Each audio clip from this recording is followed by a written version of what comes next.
Muy bien. Pues muy buenos días, doctora María Teresa Ambrosio Morales. Le agradezco muchísimo a nombre de la revista de divulgación Crisis y Retos en la Familia y Pareja el tiempo destinado a esta entrevista.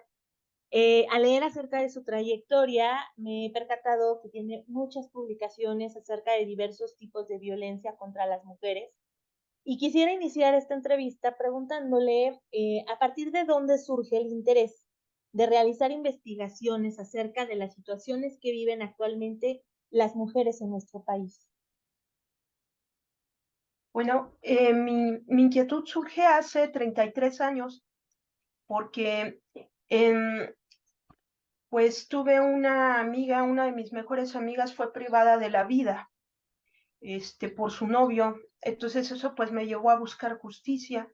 Así fue como llegué actualmente a donde trabajo, que es el Instituto de Investigaciones Jurídicas de la UNAM. Me indignó mucho la situación y en el caso de ella pues fue toda una labor que se hizo en conjunto con las personas que la conocíamos hasta lograr un cambio en ese momento en el Código Penal para el Distrito Federal y para toda la República en materia de fuero federal en su momento. Entonces, fue una reforma al 303 fracción segunda con relación a las lesiones mortales, porque ella sobrevivió a su agresión más de 60 días que determinaba esta situación.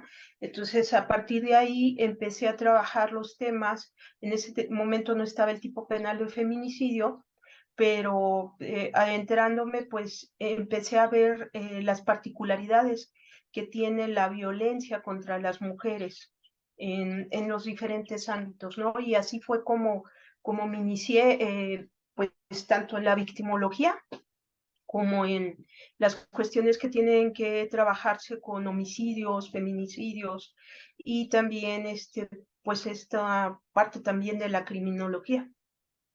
Muy bien, doctora. Qué lamentable que por una situación, eh, digo, tan triste por esta agresión hacia su amiga, pues tengamos a veces que tener esa curiosidad de investigar o de buscar que se hagan cosas diferentes, ¿no?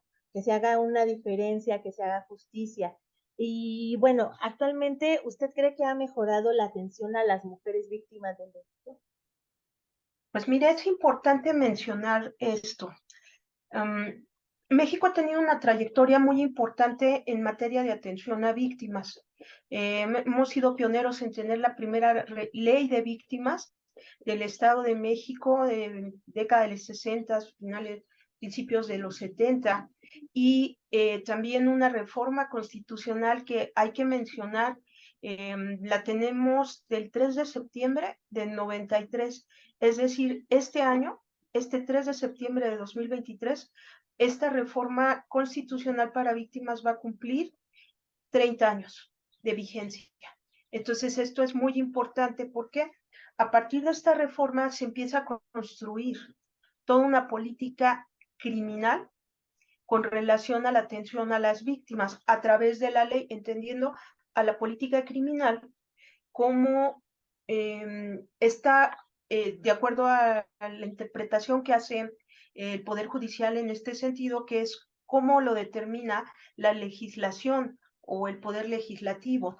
Entonces, pues ha habido en este sentido la creación de leyes específicas con relación a las víctimas, y lo vemos de manera deductiva, creación de instancias de atención a víctimas y generar personal especializado.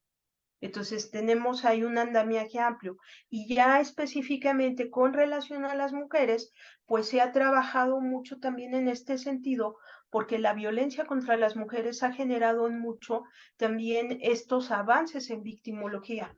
En este sentido, desde modelos de atención a víctimas de violencia familiar que en su momento en el Distrito Federal la doctora María de la Luz Lima Malvido emprende estos modelos de atención a víctimas y empiezan a generarse modelos más especializados, víctimas de violencia sexual, de secuestro, Y también hay que tomar en cuenta, si lo observamos desde una línea de tiempo no solamente normativa, las víctimas han estado en esta parte como sociedad civil, como organización de la población también, que está buscando este espacio de justicia, pues llegar, y es importante decirlo, tenemos un andamiaje constitucional, tenemos instalaciones, infraestructuras específicas y tenemos personal de atención.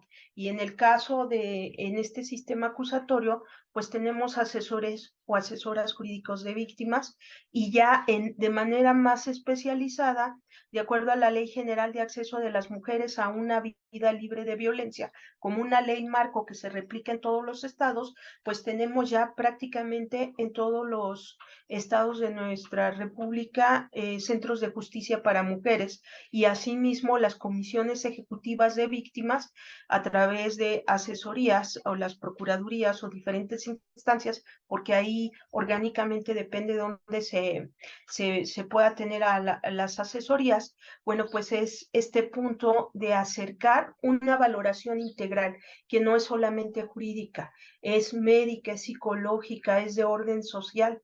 Entonces yo creo que sí hemos tenido un avance, pero todavía tenemos mucho que construir a nivel de justicia que sea eficaz. Y aquí me gustaría mencionar, de acuerdo a lo que la Comisión Interamericana de Derechos Humanos y la Organización de Estados Americanos nos dicen con relación al acceso de las mujeres víctimas de delito en las Américas, que no es solamente un recurso procesal general, sino que tiene que ser un recurso ad hoc para que las mujeres puedan tener ese acceso y tomando en cuenta elementos de interseccionalidad, como por ejemplo discapacidad, que estén privadas de libertad, que también por edad, que sean niñas, que sean adolescentes, personas adultas mayores. Entonces yo creo que esto en algún momento se ha ido avanzando en esa construcción, pero yo diría que el gran pendiente, maestra, lo tenemos exactamente con relación a una perspectiva sistémica, ecológica, de orden feminista, obviamente, a nivel individual, a nivel familiar, a nivel comunitario y a nivel social, porque todavía nos falta empatía y sensibilidad. Y si planteamos esta parte cultural, pensemos en el trabajo que hizo nuestra universidad con relación al gran diagnóstico 2017 que presentó en Mexicanos Vistos por Sí Mismos, que nos dice que y eso es un indicador grave, nos dice que tomamos como parte de prácticamente más del 90% de la encuesta, lo dice así, la violencia familiar como algo común en nuestra vida.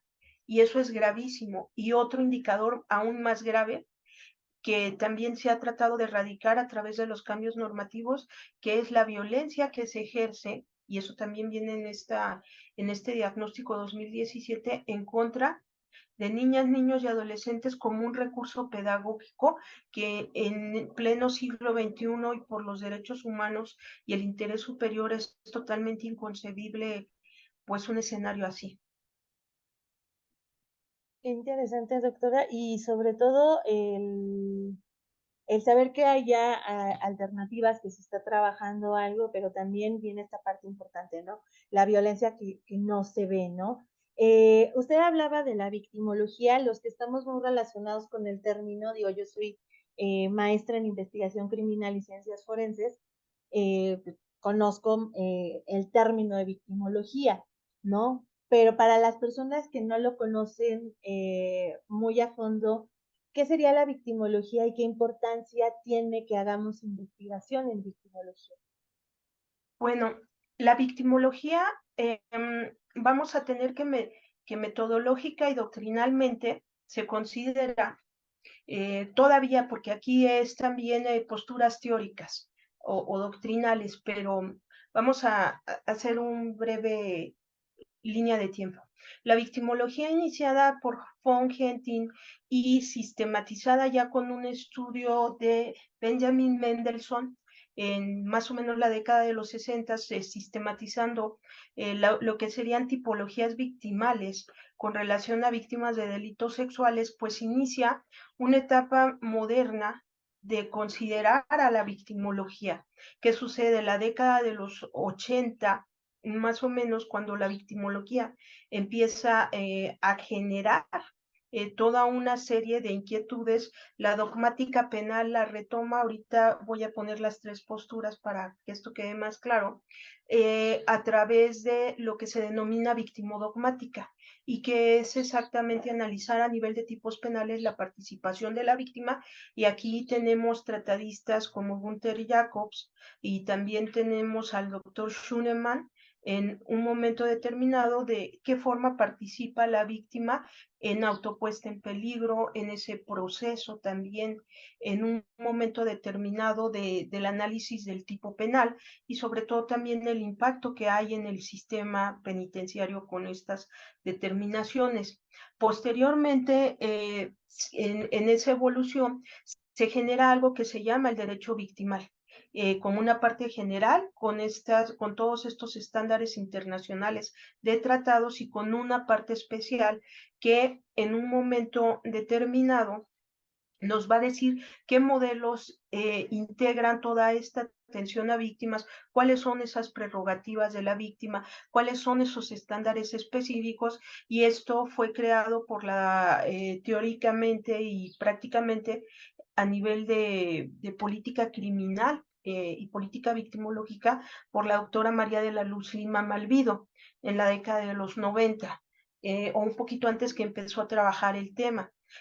Y ya más modernamente, a partir del 2000 en adelante, digamos, 2010, el doctor Brent Turby con la tendencia de la victimología forense, que es cómo direccionamos a las investigaciones desde los crímenes violentos en un momento determinado para el análisis de las víctimas. Y en la postura de este autor, pues lo que hace a la victimología forense no es solamente la construcción de carácter dogmática o doctrinal, sino que esto se desahogue en las audiencias como una pericial, que creo que es algo también importante. Y entonces, si tratamos de darle una definición a la victimología, pensaríamos que la victimología va a ser, y retomo ahí a autores como el doctor Benjamin Mendelssohn y el doctor Luis Rodríguez Manzanera, la definiría como la investigación o la investigación de la víctima, la victimización y la victimidad, que metodológicamente, de acuerdo a los paradigmas del doctor Luis Rodríguez Manzanera, pues vienen a ser el nivel de interpretación conductual, personal y general, que tienen diferentes cuestiones de aplicación. Primera, lo conductual para saber por qué una persona llega a ser víctima. Cuando se trabaja con la víctima específica, pues ya esto en la cuestión del proceso para saber qué es lo que vamos a trabajar también dentro del proceso con la víctima, y ya de nivel general, pues por lo que va a dictarse a nivel de política criminal y política pública, ya en el diseño de la ley y en las medidas que toma el Estado para evitar esto. Y aquí las tres grandes posturas teóricas por las que ha pasado la victimología, pues tienen que ver primera con considerar a la victimología dentro de la clásica definición de criminología de Ruiz Funes y también Quirós Cuarón, de considerarla como dentro de esa ciencia sintética causal explicativa de las conductas antisociales. Entonces, ahí tenemos en esa síntesis a la criminología con la victimología en una amalgama, las dos caras de la moneda. Posteriormente, pues también dentro del ámbito penal, por ejemplo, el doctor Jiménez de Azúa decía que ya el derecho penal analizaba esta parte de la víctima con relación al sujeto pasivo del delito y el ofendido a nivel procesal. Y la tendencia moderna es considerar a la victimología ya como una ciencia autónoma.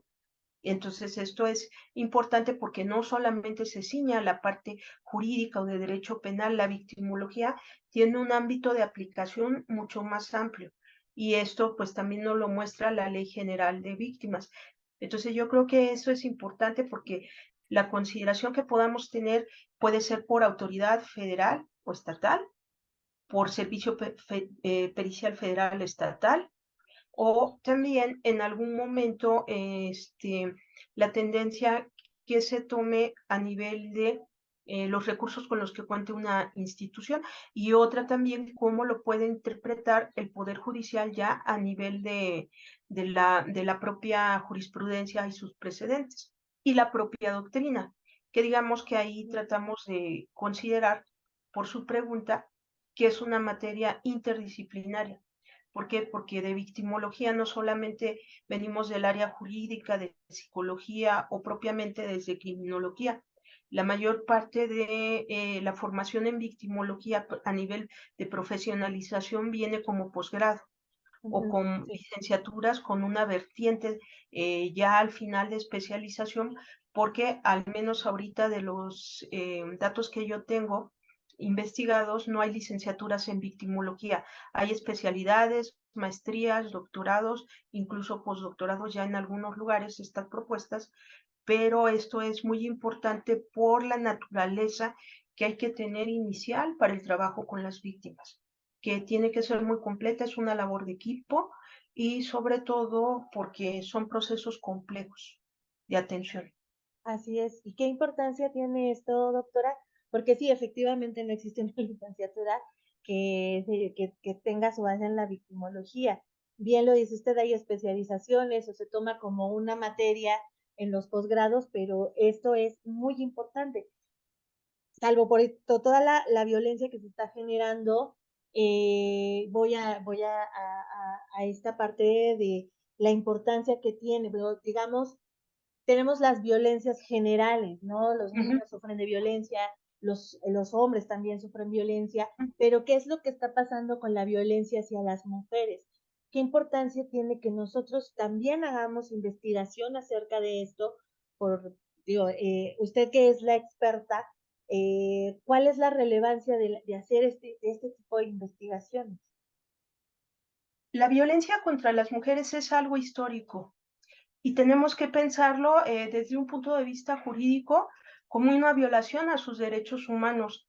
Instrumentos internacionales como CEDAW, Belén do Pará, que tiene que ver con temas de discriminación, que tiene que ver con temas de violencia, pues aun cuando tenemos más de ya algunas décadas de haber adoptado estos instrumentos, tenemos ahí mucho que construir porque vuelvo a mexicanos vistos por sí mismos. No podemos aceptar, adoptar que la violencia familiar sea algo común, como algo, es, como un proceso de naturalizar la violencia contra ninguna mujer, ninguna persona que integra la familia, también la sociedad o la comunidad. Y esto es algo importante porque ¿qué sucede en algún momento? Los movimientos de 8M y estos movimientos de un día sin nosotras nos han mostrado no solamente nuestra importancia a nivel económico en los roles, sino que implica también partir de que como seres humanos, como personas que somos, y parte también de estas sociedades, no podemos concebir en un momento determinado que las personas que nos tiene que brindar en algún momento apoyo, que nos tiene que brindar seguridad afectiva, en algún momento solidaridad, se genere ahí las violencias. Y como usted lo comenta, en plural, porque la OMS así lo determina.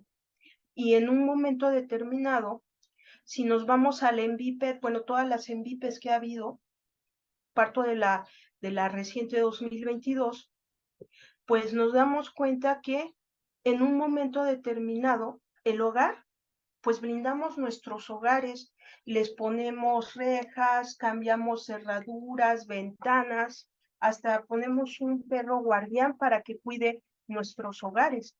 Pero ¿qué sucede cuando esa violencia se genera en nuestros hogares? Y esto es algo muy importante, el impacto que tiene la violencia contra las mujeres, no solamente desde el punto de vista de las violencias feminicidas, que privan ya de la vida a las mujeres, sino pensando el impacto en la salud pública que representan las violencias contra las mujeres. Y esto es importante porque va desde lo físico hasta la salud mental y emocional. Entonces, esto es importante también porque en algún momento las mujeres se torna también en esto como ese factor social de cambio. Y como lo decía desde hace un momento, necesitaríamos pensar que tenemos que cambiar nuestra cultura. Si pensamos en una Agenda 2030, cuyo eje rector y sus 17 objetivos tienen que ver con la educación, que necesitamos llegar a una realidad en donde la cultura de paz y la educación para la paz, con relación en la interseccionalidad, la perspectiva de género, infancia, interculturalidad, sea algo que lo tomemos en cuenta.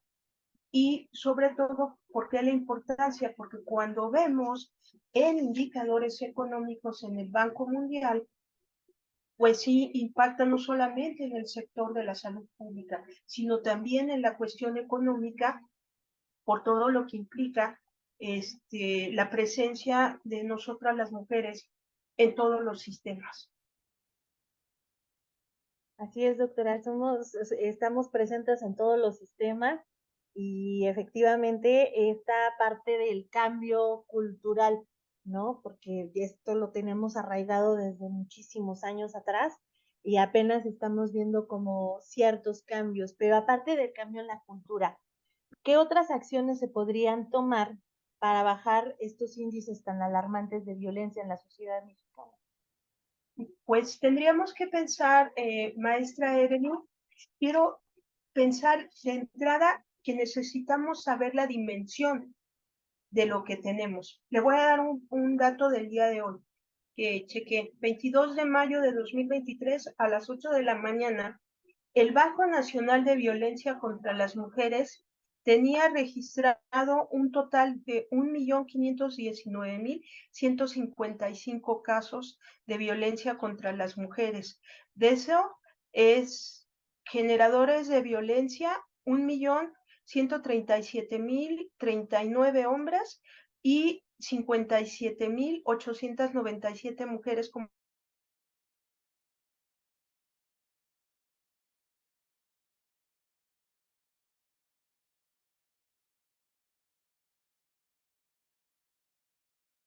2.730 servicios.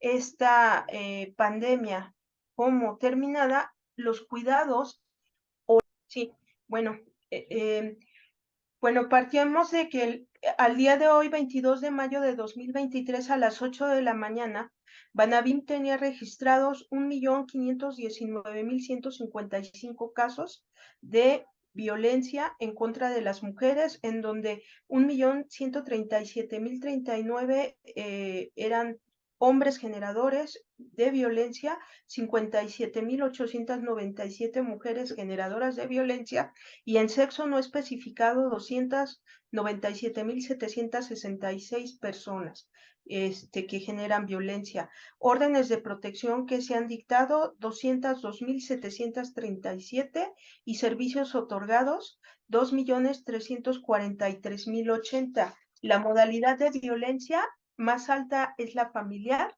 y el tipo de violencia son dos, pero mayormente es la psicológica y la física. Entonces aquí es importante qué personas son las agresoras y en qué lugares. Bueno, pues en un momento determinado, como personas agresoras se presentan en un momento determinado integrantes de la familia y también a nivel psicológico es un momento determinado de acuerdo a INDIRE 2022 con relación a madre, a hermanos, padre y madre en ese orden, que se ejerce más violencia a nivel físico, hermanos, madre y padre, y a nivel sexual, primo, tío, otro familiar, y a nivel económico, padre, madre o hermano. En lugares donde se ha experimentado esta violencia, la mayoría han sido en casa de la mujer. Entonces, en algún momento, pues esto es importante. Y esto también porque implica que necesitamos pensar, tuvimos una última encuesta de cohesión social que fue los últimos datos 2014-15, porque se generan principalmente pues estas cuestiones familiares. Primera, por la división de los trabajos que hay que hacer en el hogar. Entonces eso pues es cómo nos organizamos para cumplir roles y también dividirnos las actividades. Otra, la forma que tenemos de resolver esto en nuestras familias, de acuerdo a esta encuesta de cohesión social de INEGI 2014-15, pues nos dice que es no dirigiéndonos la palabra. Entonces se rompe toda comunicación. Y la ley del hielo, pues es una forma también de violencia, el no hablarse, el no comunicarse. Entonces, ¿qué necesitamos, licenciada? Poder medir en tiempo real. Porque, ¿qué sucede? Cuando hablaba yo de que es un problema de salud pública, que ya tenemos una norma oficial específica que se tiene que trabajar en los servicios de salud. Cuando una mujer llega, una niña, un adolescente, por violencia, se tiene que activar todo un programa de atención. Pero ¿qué sucede? Muchas veces lo que se registra en el sector salud ya no me llega al sistema de justicia penal. Y no porque todo tenga que pensarse en una pena privativa de libertad, pero hay momentos en que la impunidad genera un elemento de riesgo y no un factor de protección. Entonces aquí lo interesante es, porque esa es la parte, imaginemos la figura de un embudo, la entrada es el servicio de salud y lo que llega al final es exactamente el sistema de justicia. Entonces, lo grave de esto es por las cifras que le estoy mostrando, que Banabín ya lleva pues prácticamente un muy buen tiempo, pues es que no tenemos muchas cuestiones registradas. ¿Por qué? Porque muchas veces también no se percibe esos tipos de violencia, lo que usted comentaba en algún momento. Hay violencias que no se perciben como violencias porque son patrones culturales que están muy arraigados. Entonces, ¿qué sucede en algún momento? Y México tenemos esta experiencia con una sentencia que marca un precedente importante. Ya no quisiera mencionar tan solo a México, ni América Latina, nuestra región, sino a nivel mundial, que es la sentencia de Campo Algodonero del año 2009 con relación a los feminicidios en Ciudad Juárez. Entonces, esto lo tenemos que tomar como una política pública con una amplia actuación por parte no solamente del Estado a nivel federal, estatal, municipal, el Poder Ejecutivo, Legislativo, Judicial, sino la sociedad civil, las familias, las comunidades. Tenemos que formular, vamos a una Agenda 2030, estamos a 7 escasos años de llegar al 2030. ¿En qué condiciones? Y tomando en cuenta, vuelvo a comentarlo, variable de COVID. Ahí hubo también muchísimas situaciones que se generaron por estar en nuestra casa, a veces no tener opciones de escapar de esa fortaleza que decía yo, de acuerdo a ENVIPE 2022, que esa encuesta es específica para de victimización y temas de seguridad pública. Entonces, en un momento determinado, ¿cómo podemos ir trabajando para que estas nuevas generaciones de personas que se están formando en las familias tengan una mejor perspectiva de desarrollo y no preocuparse por las violencias que se pueden estar generando dentro del hogar, sino también en algún momento lo que esté pasando fuera, porque al final, licenciada, lo tendríamos que pensar también. Ahorita hablamos de personas, pero ¿qué pasa, por ejemplo, en las familias cuando también hay animales de compañía? Lo que la gente conoce como mascotas, que ya hay también prácticamente todo el país tiene tipos penales en este sentido, a nivel federal y estatal. Entonces, en algún momento, ¿por qué menciono a los animales de compañía? Porque también ahora dentro de este análisis de las familias, pues hay familias interespecie, perdón, multiespecie. Entonces, en algún momento, pues esto también se ha convertido, si pensamos en diferentes tipos de violencias contra las mujeres, esto también puede ser un indicador cualitativo en un momento determinado. No es cualquier situación, porque, por ejemplo, en el caso de ruptura de objetos o que hay un ataque directo al animal de compañía que tenga una mujer, por ejemplo, pues es un indicador que se encuentra en el protocolo de femicidios y feminicidios de ONU Mujeres, como un análisis cualitativo a nivel del el lugar de, le llaman ahí la escena del crimen, ¿sí? Con relación a la importancia que tenemos de un evento que se dé, que parecería no mayor, hasta que podamos tener la privación de la vida de una mujer y que no se analice en su conjunto que existe impunidad y que también no haya estos procesos de cultura de paz, educación para la paz, de carácter reeducativo, que sí, en algunos tipos penales, en algunos programas está, pero no es suficiente. Sí, todavía nos hace falta mucho trabajo por hacer en torno a todo este tema. Y bueno, para finalizar, doctora, hace rato comentábamos justamente de estas señas imperceptibles que luego hay dentro de un entorno social o familiar. Como usted bien lo decía hace un momento, mucha de la violencia se genera dentro de los mismos hogares de las mujeres, ¿no?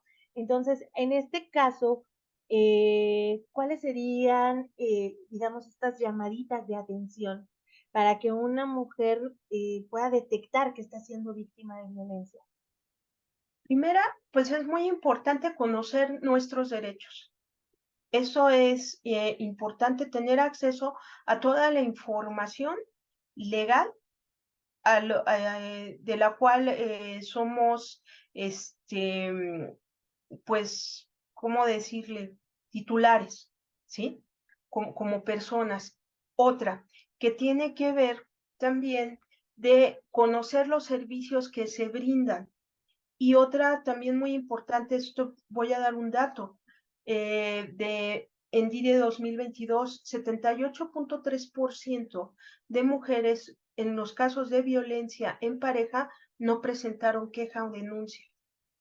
Entonces esto es altísimo, porque cuando nos damos cuenta exactamente qué es lo que está pasando, tenemos por ahí algo que se llama el violentómetro que hizo el Instituto Politécnico Nacional, y digamos que es como una escala que va desde un comentario hiriente hasta ser privadas de la vida, ¿no?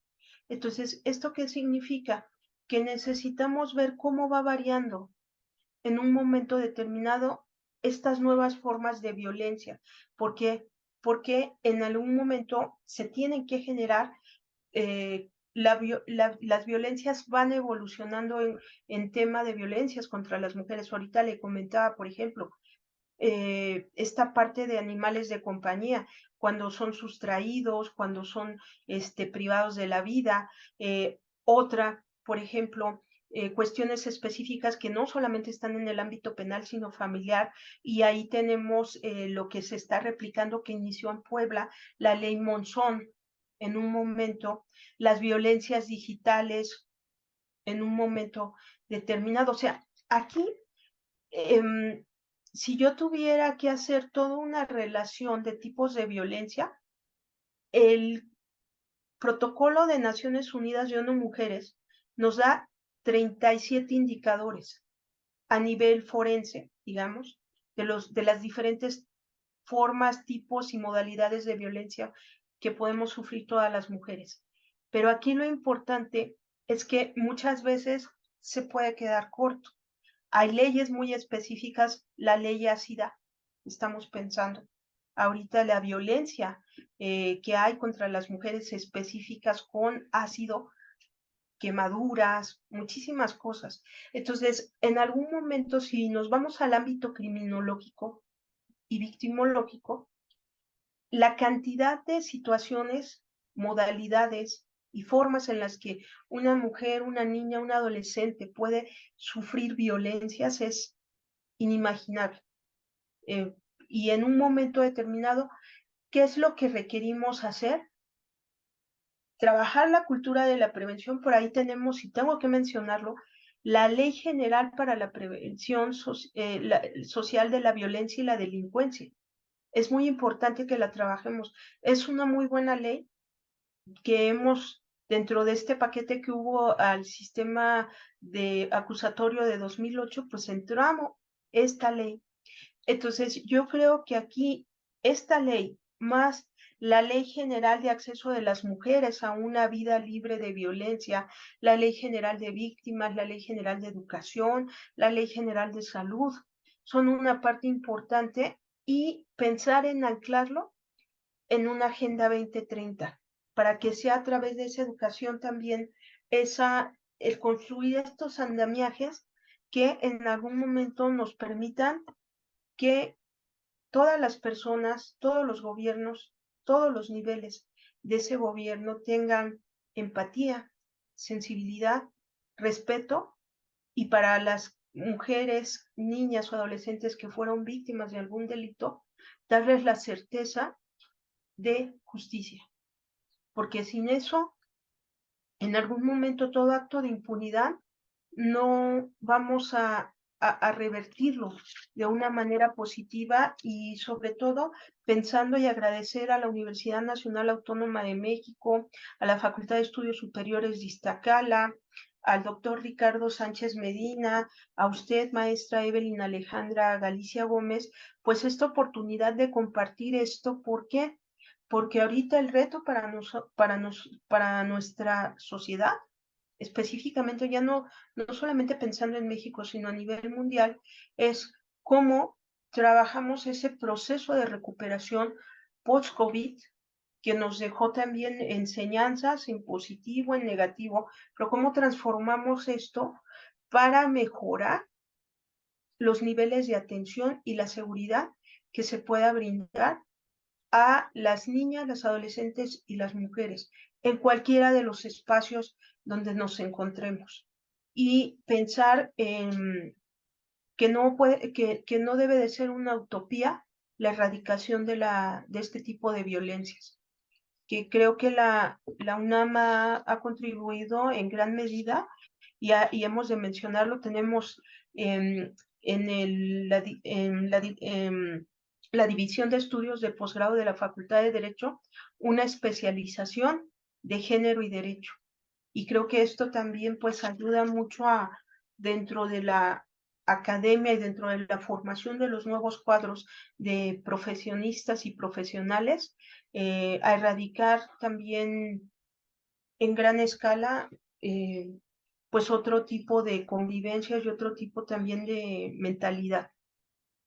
Así es, doctora. Y no nada más nos queda la reflexión acerca del tema, sino como usted bien lo menciona, es este compromiso de generar cambios, de cambiar a nuestra sociedad y no dejar nada más así como que ya se acabó el COVID y ya se terminó la pandemia, ¿no? Sino sigue el compromiso que tenemos con la salud mental y obviamente mejorarla. Doctora, de verdad ha sido un verdadero placer el poder entrevistarla. Me llevo muchas cosas que voy a empezar a implementar en mi práctica. De verdad se lo agradezco mucho. A nombre del doctor Ricardo Sánchez Medina y a nombre de la Facultad de Estudios Superiores Iztacala y de la revista de divulgación Crisis y Retos en la Familia y Pareja, el tiempo que nos proporcionó y esperemos contar nuevamente con usted, a lo mejor con algún artículo o nuevamente una entrevista o una ponencia Pues en nuestra facultad.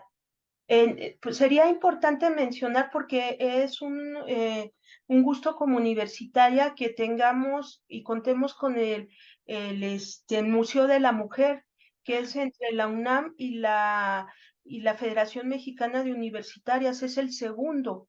El primero está en Argentina y nosotros tenemos un museo específico de la UNAM con la Federación Mexicana de Universitarias, invitando a que las personas puedan acceder a este espacio de reflexión cultural, de construcción histórica, de cómo ha sido pues todo este caminar de las niñas, las adolescentes y las mujeres en México. Y pues también en algún momento lo que genera nuestra universidad en cultura a través de prevención. Yo creo que eso es maravilloso. Así es, doctora. Pues le agradezco muchísimo su atención y bueno, me despido de usted.